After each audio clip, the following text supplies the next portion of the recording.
Welcome to Sweet Life Beat Life. We hope this video helps. In this video, I will explain how to cook original Buldak. To begin, gather your ingredients, including 1 pound of boneless, skinless chicken thighs, 3 tablespoons of Korean chili paste, 1 tablespoon of soy sauce, 1 teaspoon of sugar, and 3 cloves of minced garlic. You will also need a small piece of grated ginger and a splash of sesame oil. Cut your chicken into uniform, bite-sized pieces, roughly 1 inch, ensuring they are ready for the pan. Next, heat a large, heavy-bottomed skillet over medium-high heat. Add 1 tablespoon of a neutral cooking oil, like vegetable or canola, to the pan.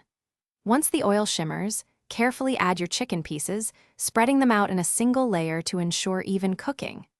Sear the chicken for about 5 to 7 minutes, turning them periodically, until each piece is beautifully golden brown and mostly cooked through. Now, let us prepare the signature fiery sauce that gives Buldak its kick. In a separate small bowl, combine 3 tablespoons of Korean chili paste, 1 tablespoon of soy sauce, and 1 teaspoon of sugar. Add the minced garlic and grated ginger, then thoroughly whisk everything together until smooth. Finally, stir in about 1/4 cup of chicken broth, ensuring the sauce is well mixed and has a consistent, pourable texture.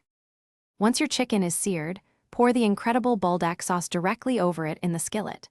Stir gently to ensure every piece of chicken is thoroughly coated with the rich, spicy sauce. Let it simmer for 5 to 7 minutes, allowing the sauce to thicken beautifully and meld with the chicken. Finish your dish by garnishing with fresh chopped scallions and a sprinkle of toasted sesame seeds, then serve immediately for a truly flavorful meal. Thanks for watching. Consider subscribing if we helped you.